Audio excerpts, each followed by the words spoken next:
Namaskar. Today we will introduce a vector derivative operator which is known as del operator. This is del operator and this is the symbol for the del operator. It is vector derivative operator. Sometimes it is denoted by del bar 2. Now though it is not mentioned the bar on this, it is vector derivative operator. Therefore, though the bar is not written, actually this operator is the vector derivative operator. Now, what is vector derivative operator? For that, we will begin with the change in the function because of the change in variables which are affecting that function. What is its meaning?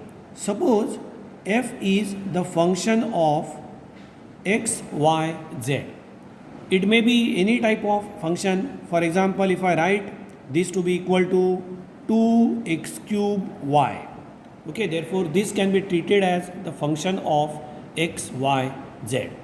Now here someone may say that there is no z in it, but still it is a function. It may happen that z is absent, which indicates that the function is independent of z.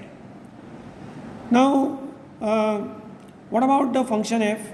It depends on x, it depends on y, and it depends on z. Z is absent, but I can say that it depends on z. And the dependencies are different. It depends on x, but if there is a change in x by unit, that is by 1, the function may change with a larger extent because the function depends on third power of x. Whereas if there is a change in y from a particular value by 1, that means if it is increased by 1, then the function will change, but that change will be considerably low because there is a first power of y. And here we can say that the function will change with z such that actually there will not be any change in the value of function if there is change in z. And you may think about a table. Here it is, I will write it is x, y, z, and we can have the values of f. For example, for 0, 0, 0, the value of function is 0. I will have to substitute x to be 0, y to be 0, and z to be 0. I will write it is for 1, 1, 1. Here if I write x to be 1, y to be 1, then it is 1 cube, it is 1 into 1, that is 1 into 2. Therefore, the value of function is 2. I can observe that for 1, 1, 3, that means if z is equal to 3, the value of function is 2. That means the function is independent of z. But I can say that the function changes with z with 0 rate of change of the function with z. Now you will realize later when we discuss something about the rate of change of function with certain parameter. Now here I will observe that suppose if I keep x to be 1 and if I increase y by say for example 1, and if I make the y 2, now actually there is no need of considering z, therefore I will write z to be don't care, that is x. Then you will observe that 1, therefore x is 1, it is 1 cube, that is 1, y is 2, therefore if I write here it is 2, then 2 into 1 into 2, that is the answer will be 4. But now if I keep the value of x to be y to be 1, and if I change the value of x by 1, that is x is equal to 2, z is immaterial, any value of z, then I will observe that it is x, I substitute x to be equal to 2, here it is 2 cube, 2 into 2 into 2, it is 8 into y, that is 1, means it is 8 into 2, that means it is 16. Now you will realize that from this particular value of x and y, that is 1, 1, if I change the value of y by 1, keeping the value of x constant, then the function has been changed from 2 to 4. Whereas by keeping the value of y constant, if I increase x by 1, then the function has been changed from 2 to 16. That means the change is more. And this indicates that the function is more sensitive for x. That means the rate at which the function changes with x is more than the rate at which function changes with y. Correct? And now I can say that this is the function. Now in general, suppose I am interested in change in the function for the corresponding change in one or more variables, then I will have to write it as, suppose delta f is the change, then according to the rules of our partial differentiation, partial derivative, or in case of a function which depends only on one variable, say for example x, y or z, it can be treated as the complete derivative, or it is known as the ordinary derivative. The change in function for a small change in variable is given by delta f is equal to dou f by dou x into delta x. I will explain each and every term soon, plus it is dou f by dou y into delta y, plus it is dou f by dou z into delta z. What it indicates? It indicates that there is a change in function by delta f if there is change in variable x by delta x, and or if there is change in variable y by delta y, and or if there is change in variable by delta z, variable z by delta z. Now suppose there is no change in delta x, no change in y and no change in z, that is delta x is equal to 0, delta y is equal to 0 and delta z is equal to 0. That means if it is 1, 1, 1 and if it remains 1, 1, 1, then the function remains 2, and I can say that as there is no change in x, no change in y, no change in z, there should not be change in f. But suppose there is change in x by very small amount delta x, then this term governs the rate at which the function changes with x. That means no doubt there is change in x by delta x. But what is the multiplier? By how much amount the function f changes for the change in x by delta x, and this is known as the partial derivative of f with respect to x. The physical significance of partial derivative of f with respect to x is, it is the rate at which f changes with change in x. That means suppose there is change in x, what is the rate at which the function changes with change in x? It is known as dou f by dou x, and that is nothing but the partial derivative of function f with respect to x. In a partial derivative, we know that we will have to keep the remaining variables constant. We will have to assume that these are constant, and we will have to differentiate the function with respect to the variable under consideration only. Similarly, suppose there is change in y by delta y, then what will be the change in the function f because of this change in y by delta y? This is the change in the function. This entire term, second term, is the change in the function because of change in y by delta y, and it depends on the rate at which function changes with y. This is the rate at which f changes with change in y, and that is the partial differentiation with respect to y. Exactly in the similar manner, the entire third term will be the change in f because of change in z by delta z, and this can be treated as the rate at which f changes with change in z. Now here we can observe that for this particular function, if I write what is the value of dou f by dou x, then what I will have to do? I will have to differentiate this with respect to x, keeping other variables constant. Therefore, I will have to assume y to be constant. 2 is obviously constant. Therefore, 2y is a constant, and I will have to differentiate x cube, whose derivative is 3x square, and therefore, finally it is 6x square y. 2y is constant. Derivative of x cube is 3x square. Therefore, 3 into 2 it is 6. Y remains as it is, and x square. Therefore, here we can observe that the rate at which the function changes with x depends on present value of x. What is the value of x at that time? I cannot say that if x changes by 1, the function changes by 14. No. If I change further value of x by 1, say for example, I will write somewhere here, if it is 3 now, that means if x is equal to 3, if I keep the y to be constant as it is, then you will observe that 3 into 3 into 3 it is 27, into 2 it is 54, 54 into value of y is 1, and therefore this will be 54, correct? Initially it was say for example 16, but now it is 54, it has been changed by 52. The reason is that now the x has been changed from 2 to 3. Now you will observe that the rate at which the function changes with x depends not only on x, the present value of x, but it depends also on the present value of y. Instead of this 1, if it is 2, then you will have to multiply this by 2. It will be at 108. That means the change will be more.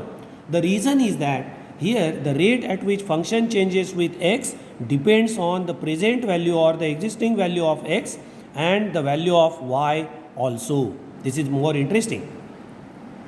But if I observe the rate at which the function changes with y, that means if I find the partial differentiation derivative of this with respect to y, you will observe that we will have to treat x to be constant, and I will have to write it is 2x cube, derivative of y is 1, and therefore you will observe that the rate at which the function changes with y is independent of y, but it depends on x. It is quite interesting.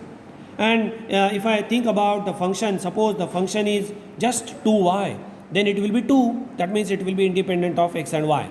For when we think about the different functions, then you will realize that how the rate at which the function changes with a particular variable will change. There are various possibilities in this case depending on nature of the function. We will discuss them later.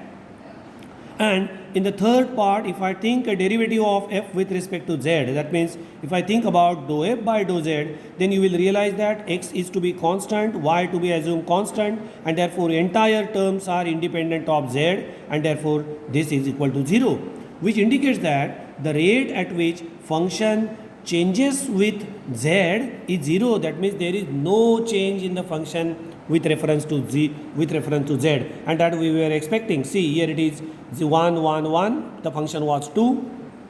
Here it is 1 1 3, that means I have changed the value of z, but there is no change of function. Therefore the rate at which the function changes with z is 0. At 0 rate the function changes with z, that is the function is independent of z. It is fine. And now we were aware about that. In 12th we have gone through this exercise. Now if the function is purely the function of x, say for example, then we will have to hide these two terms because delta y and delta z are 0, it is independent, and then instead of writing the partial derivative dou f by dou x, we can write this as the ordinary derivative df by dx. Correct? This is just for the representation that the function is not the function of x only, function f is not the function of x only, it depends on some other parameters, and therefore we will have to represent it as dou f by dou x. Fine. Now, in vector term, if I will have to split this, now what I will do, I will split this and I will write this to be a dot product of two different terms. I will write first and then we will explain. If I write it is I cap dou f by dou x plus j cap, it is dou f by dou y plus k cap dou f by dou z.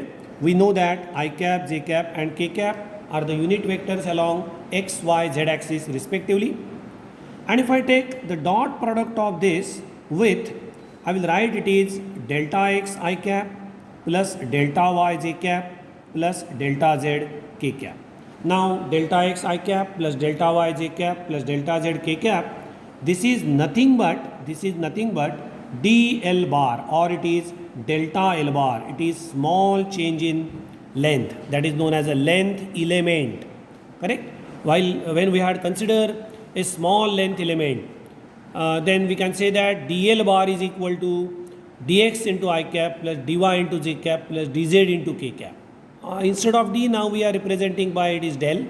Therefore a small length element has the three components, delta x along x axis means it is I cap, delta y along j cap and delta z along k cap, and therefore delta x I cap plus delta y j cap plus delta z k cap is nothing but delta r bar. Okay. Now second thing is that here you will observe that I am taking the partial derivative of f with respect to x, I am taking the partial derivative of y, partial derivative of f with respect to y, and I am taking partial derivative of f with respect to z. Therefore instead of writing f for each term, I can write this as I cap partial derivative with respect to x, j cap partial derivative with respect to y, and k cap partial derivative with respect to z of f. Correct? I can take this combine and then I will write it is dot delta L bar. Means if I am interested in the small change in the function f because of small change in line element, that means each term for x, y and z, then this is nothing but this type of operator. Now this is the operator. Why it is known as operator? I will have to operate something on the function. This is the partial derivative operator with respect to x. I will have to operate it on the function. Then I will have to operate the partial derivative with respect to y on the function. I will have to operate partial derivative with respect to z on the function, and I will have to take the addition after multiplication by I cap, j cap and k cap.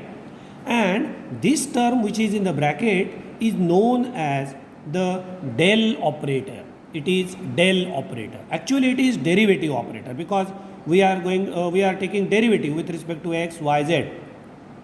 But this is known as the vector derivative operator. What is the reason behind that? Because it has component. The derivative with respect to x is assumed to be I component of that differentiation. Derivative with respect to y is along z axis and derivative with respect to z is assumed to be along k axis, and hence it is known as the vector derivative operator. If I operate this on the function f and then the take dot product with dl bar, then that will be the change in f because of the change in line element, that is all the three variables x, y and z. And here this term which is there in bracket is known as vector derivative operator, and it is represented by the del. We may write the bar on it as it is vector, but though if I write the del only in the form of such triangle, then also we will have to accept this as the vector. It is included in it, that is vector, and it is I cap dou by dou x plus j cap dou by dou y plus k cap dou by dou z, and this is the vector derivative operator del. Now here while defining the del operator, we have observed that we are going to operate this on a function f which is the scalar function. Now in the next lecture we will discuss what is the meaning of scalar function and what is the meaning of vector function. And once we introduce the scalar and vector function, we can operate this del operator on the scalar function as well as on the vector function in different ways, and then we may have the gradient of scalar, divergence of vector and curl of a vector. In the next video we will go through the operation of the del operator on scalar and vector term. Thank you.